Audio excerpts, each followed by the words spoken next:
चलिए तो शुरू करते हैं। जैसा कि आप टाइटल देख रहे हैं, 7th में India gear ups for the attack.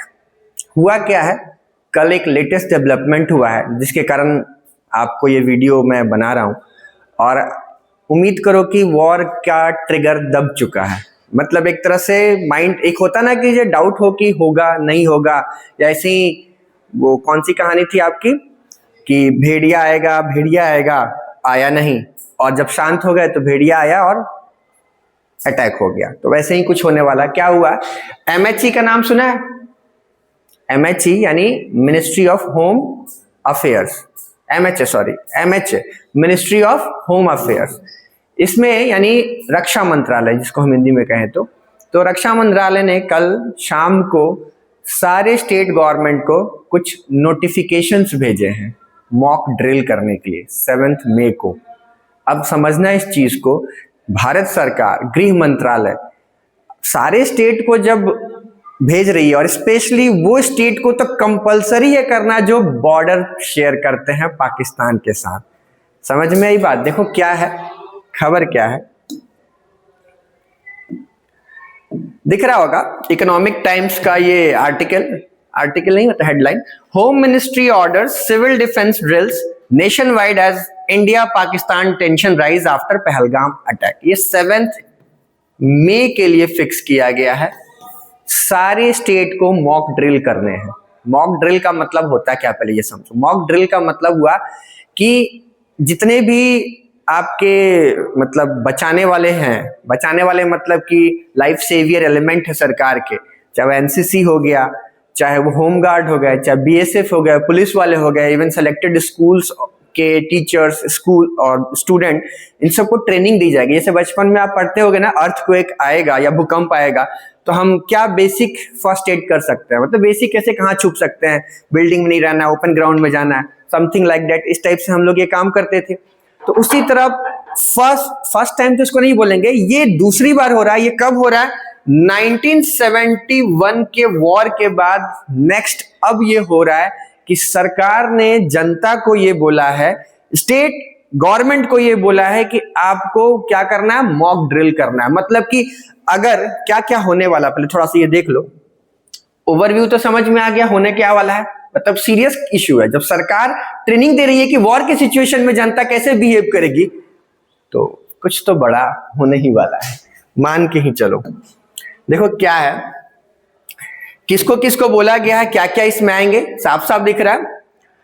244 यानी 244 डिस्ट्रिक्ट में ये मॉक ड्रिल होने वाले हैं, और स्पेशली जो बॉर्डर शेयर करने वाले हैं कौन से, पाकिस्तान के साथ, वहां पे तो हाई अलर्ट मोड में रहेगा। 244 डिस्ट्रिक्ट, और ये रूल बना था 1968 में। ठीक, तो देखो कौन कौन इसमें आने वाले हैं, साफ साफ आपको दिख रहा होगा आर्टिकल में। सिविल डिफेंस वार्डन हो गया, एनसीसी वाले हो गए, होम गार्ड हो गया, नेशनल सर्विसेज स्कीम हो गया, नेहरू युवा केंद्र संगठन, उसके बाद स्कूल्स एंड कॉलेजेस के स्टूडेंट्स आ गए। ठीक है, तो ये सारे लोग ये ड्रिल प्रैक्टिस करेंगे। कल का दिन तय किया गया है। समझ में आई बात इतनी? अब देखो क्या क्या करना है। इस ड्रिल का मेन मकसद, मतलब main drill focus on the following की एक्शन। किन किन चीजों पे ये ड्रिल कल होगा? ड्रिल का मतलब वही जैसे ड्रिल प्रैक्टिस करते हैं ना मार्च पास्ट की, वैसे ड्रिल यानी एक तरह से प्रैक्टिस सेशन है, सरकार करा रही है सिविलियन से। तो to assess the effectiveness of air rapid warning system, मतलब सारे गवर्नमेंट के बेस स्टेशन, देखो यहां पर लिखा होगा, एक है कंट्रोल रूम और शैडो कंट्रोल रूम। मतलब एक मेन और उसका सेकेंडरी हो गया, मतलब एक तरह से एक मेन हेडक्वार्टर हो गया, उसका सेकेंडरी यूनिट हो गया। तो सारे जगह उनके रेडियो सिग्नल्स को चेक करना है कि रडार फंक्शन कर रहा है कि नहीं, तुरंत वो सारी चीजें इंफॉर्मेशन पहुंचानी है तो हो रहा है कि नहीं। वार्निंग सिस्टम जो होगा, यानी मान लो कि आपातकालीन या ऑल इंडिया रेडियो से या जिस भी मीडियम से आप, देखो गवर्नमेंट घर तक तो बात नहीं पहुंचाएगी ना। गवर्नमेंट क्या करेगी, अपने स्टेशन यानी स्टेट गवर्नमेंट को बोलेगी, स्टेट अपने बेस स्टेशन को बोलेगा, बेस स्टेशन अपने जो उनसे कनेक्टेड है वैसे काम होगी। तो तुरंत विद इन अ सेकेंड और मिनट उधर मिलिट्री ने बोला कि हाई अलर्ट या छुपना है या जो भी इस टाइप से, तो जनता तक टाइम से पहुंच जाए ना बात, इंफॉर्मेशन, तभी तो कुछ होगा। पता चला कि सब स्वाहा हो गया तब तक इंफॉर्मेशन पहुंच रहा है, तो कोई मतलब नहीं है। तो ये चेक करना है कि सब विद इन, मतलब एक तरह से प्रैक्टिस होगा कि वहां पे इंफॉर्मेशन दी गई और तुरंत आप तक पहुंच रहा है कि नहीं। तो ये सब कुछ चेक करना है, एकदम proper warning system, alert system, एक तरह से वार्निंग वाला सिस्टम हो गया। उसके बाद सिविलियंस, स्टूडेंट, जितने भी हमें अभी देखना, सबकी ट्रेनिंग होगी कि उस सिचुएशन में क्या करना है। ठीक है, हॉस्टाइल अटैक का मतलब जब कोई अटैक हो जाता है, आतंकवाद और एक तरह से पड़ोसी मुल्क से युद्ध हो जाता है, तो उस सिचुएशन में हम कैसा बिहेव करेंगे। ये देखो ब्लैकआउट मेजर्स, ये अपने आप में बहुत बड़ा है, इसकी भी ट्रेनिंग होने वाली है। ब्लैकआउट मेजर्स क्या होते हैं समझना। ब्लैकआउट मेजर्स होता है कि ये देखो, ये क्यों ऐसा करना पड़ रहा है, क्योंकि सरकार को अंदेशा है इस बार वॉर बियॉन्ड बॉर्डर्स होने वाले हैं। हो सकता है वॉर बियॉन्ड बॉर्डर, समझते हो, बॉर्डर पे लड़ाइयां लड़ते हैं ना, हो सकता है पाकिस्तान इस बार है तो समझ में आ ही रहा है, तो हो सकता है सिविलियंस पे अटैक कर दे, सिविलियंस पे, या जो आपके मेट्रो सिटीज कह सकते हो या अर्बन सेंटर्स कह सकते हो उस पे। तो ये ब्लैकआउट अटैक क्या होता है, ब्लैकआउट ये मेजर्स क्या होते हैं, इसमें होता क्या है कि तुरंत जब अलर्ट आ गया तो पूरा शहर को अंधेरा कर देना, एकदम ब्लैक कर देना, जिससे कि उनको सिग्नल ना मिले कि कहां पे कोई है। मतलब रात में से उनके फाइटर जेट जाएंगे तो वो टारगेट उनको करने में मुश्किल हो, समझ में आई बात। मतलब कंप्लीट अंधेरा रहेगा तो वो ट्रेस नहीं कर पाएंगे ना कि एक्चुअली लोग कहाँ रह रहे हैं या भीड़ वाला इलाका कहाँ है। तो तुरंत मतलब अलर्ट आते ही पूरा अंधेरा, एक साथ पूरा शहर अंधेरा। तो ये ब्लैकआउट मेजर्स किए जा रहे हैं, बहुत बड़ी बात है एक तरह से ये होना। ठीक है, उसके बाद कैमोफ्लेजिंग ऑफ वाइटल प्लांट्स इंस्टॉलेशन, ये होगा जो मेन हमारे पावर के सोर्स हैं या मेन गवर्नमेंट की बिल्डिंग है जिसके बिना चीजें नहीं चल सकती, उसको कैमोफ्लेज किया जाएगा। कैमोफ्लेज क्या होता है, इसे चारमेलियन आप जानते हो बहुत अच्छा कैमोफ्लेज करता है, मतलब जिस पेड़ पौधे पे जाता है तो उस हिसाब से अपने आप को क्या कर लेता है, रंग बदल लेता है, गिरगिट की तरह रंग बदलना। तो एक तरह से ढक दिया जाए या जैसे भी उसको छुपा दिया जाए कि दुश्मन उस पर नजर ना पड़े, क्योंकि हमारे पावर स्टेशन और इन सब पे अटैक हो गया तो फिर ज्यादा मतलब दिक्कत हो सकती है। बाकी इतना तो उनकी औकात नहीं है पाकिस्तानियों की दिक्कत करे, लेकिन फिर भी सतर्क रहेंगे तो ज्यादा जितना तो तय है, बट सतर्क रहेंगे तो नुकसान कम होगा। ठीक है, बस मेन चीज ये है। उसके बाद verify activation response of civil defence services, ये सारी चीजें मैनेजमेंट करना है। इवैक्यूएशन प्लान्स को भी एग्जीक्यूट करना है कि मान लो फंस गए तो तुरंत किसी को निकालना हो, इवैक्यूएट करना हो तो वो कैसे होगा। तो ये सारे ड्रिल्स कल होने वाले हैं। तो सोचो 1971 के बाद ये सारे गवर्नमेंट ने बोला है कि सबको करने हैं और कल होगा, कल 7 तारीख का दिन है।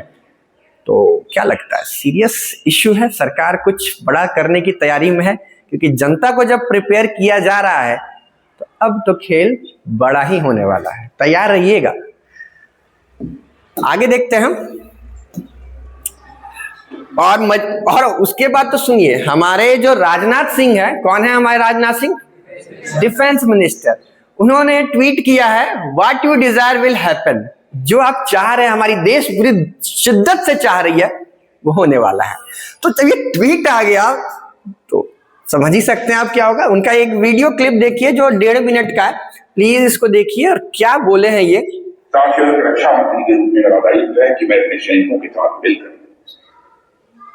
देश की सीमाओं की सुरक्षा सुनिश्चित करूं, और मेरा यह दायित्व है कि अपनी सेना के साथ मिलकर देश के ऊपर आंख उठाने वालों को मुंहतोड़ जवाब दूं।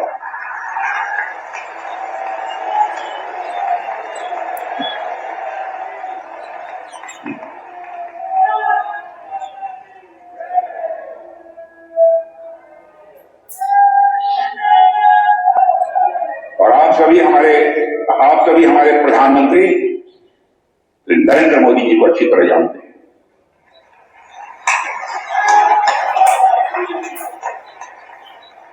उनकी कार्यशैली से भी अच्छी तरह परिचित है, उनकी दृढ़ता से भी अच्छी तरह परिचित है।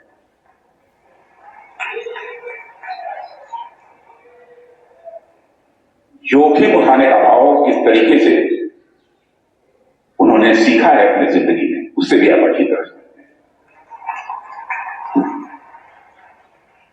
मैं आपको आश्वस्त करना चाहता हूं, प्रधानमंत्री मोदी जी के नेतृत्व में जैसा आप चाहते हैं वैसा होकर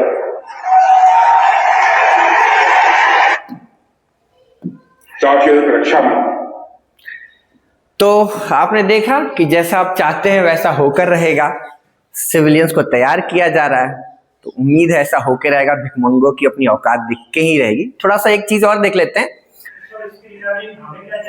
MHA ask states to conduct mock drills on 7th में effective civil defence government source. देखो इसमें मेन चीज है, as the situation remain precarious, the MHA proactive measures aim to enhance civil preparedness across India। ये क्यों किया जा रहा है? जिससे कि सिविलियंस प्रिपेयर रहे। मतलब समझना ये सारा क्यों है, यहाँ पे ट्रेनिंग क्यों जाएगी। देखो जंग तो होगा, हारेगा कोई जीतेगा कोई, मतलब जितना हमारा तय है, लेकिन नुकसान दोनों तरफ होगा, किसी का कम या ज्यादा। और इस सिचुएशन में जंग दो जगह लड़ी जाती है, एक तो ग्राउंड पे और एक हमारे दिमाग में। हम भी लड़ रहे होंगे अपने दिमाग से, मतलब ब्रेन भी हमारा इन्वॉल्व होगा। मान लो कुछ ऐसी पैनिक सिचुएशन आ जाए, या अपने मीडिया के थ्रू उन्होंने ऐसा कुछ क्रिएट किया, या कुछ भी ऐसा, हम पैनिक में आके या कुछ भी ऐसे हड़बड़ी में आके हम बाहर ना निकल आए। पता चला कि पैनिक में आ गए और आ रहे हैं वॉर की सिचुएशन, उन्होंने ऐसा ही हॉस्टाइल सिचुएशन क्रिएट किया और हम मतलब छुपे हुए हैं, हमको जैसा ट्रेनिंग दी गई है और हम आ गए मार्केट में या बीच में आके होल्ला कर रहे हैं, बट हम सॉफ्ट टारगेट।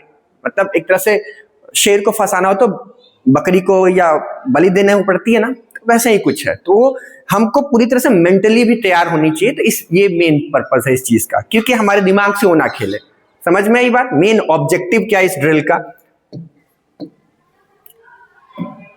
उसके बाद देखो मजे की बात यहां पे और है, Iran finance minister Araghchi to visit Pakistan पे वो विजिट कर चुका है। और मजे की बात यह है कि 7 तारीख को यानी कल के दिन वो इंडिया भी विजिट कर रहा है। बोला हम मध्यस्थता कराएंगे, हम दोनों देशों में वो करेंगे, मीडिएटर का काम करेंगे, जिससे कि ये वॉर ना हो। उनकी खुद की औकात नहीं, अभी यूएसए जो वाट लगाने वाला है इनका, पहले उससे तो निपट जाए, पहले इस लेवल पे तो आए, तो तब जाके हमारे बीच मध्यस्थता कराए। मध्यस्थता समझते हो?